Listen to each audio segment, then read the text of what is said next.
সবাইকে হ্যালো। আপনারা সবাই কেমন আছেন? বরাবরের মতো এখানে আসতে পেরে ভালো লাগছে। আম, আমি যদি কিছুটা দেরি করে ফেলি তবে দুঃখিত। আমার মনে হয় না আমি দেরি করেছি, তবে আপনারা দেখতেই পাচ্ছেন আমি কাজের পোশাকে আছি। আমি আক্ষরিক অর্থেই কাজ থেকে সরাসরি এখানে চলে এসেছি এবং লাইভে যোগ দিতে পেরেছি, যা আমি গতকাল বলেছিলাম করব। আজ বুধবার, 14ই জানুয়ারি।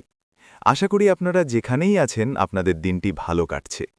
আপনাদের অন্যান্য বিষয় নিয়ে আপডেট দিয়ে রাখি। ব্যবসা সংক্রান্ত নতুন কোনো খবর আমার কাছে নেই, তবে আমি সত্যিই আপনাদের সামনে এই প্রশংসার বিষয়টি নিয়ে আসতে চেয়েছিলাম। কেন? কারণ আজকাল এই জিনিসটির খুব অভাব, তাই না? প্রশংসা খুব একটা দেখা যায় না।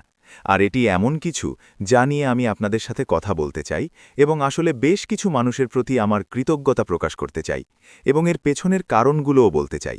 তবে আমরা এটাও আলোচনা করব যে আপনার ব্যবসার ক্ষেত্রে এটি কেন খুব গুরুত্বপূর্ণ। প্রথমত তবে প্রশংসা নিয়ে বলি।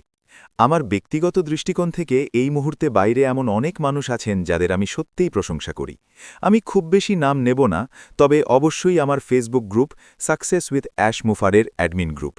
এখন আমি আপনাদের একটি ছোট্ট গল্প বলি যে কেন এটার নাম সাকসেস উইথ অ্যাশ মুফারে রাখা হয়েছে। তারপর আমি প্রশংসার অংশে যাব। যখন আমরা সিদ্ধান্ত নিচ্ছিলাম, এবং এটি আমাদের কয়েকজনের মধ্যে ছিল, ক্রিস জনসন এবং তানিয়া ক্রয়াক্সও ছিল, যে আমরা আমাদের পুরনো ব্যবসা থেকে এই নতুন ব্যবসায় পরিবর্তনের জন্য একটি উপযুক্ত নাম খুঁজছিলাম। আমাদের মাথায় একটি নাম ছিল, কিন্তু আমরা তা নিয়ে খুব একটা খুশি ছিলাম না। তাই আমরা আমাদের সিইও অ্যাশ মুফারের কাছে আমাদের ফেসবুক পেজের জন্য কিছু নাম প্রস্তাব করলাম। তিনি একটি নাম বলেছিলেন, আপনারা কেন এটার নাম ভিক্টরি উইথ অ্যাশ রাখছেন না?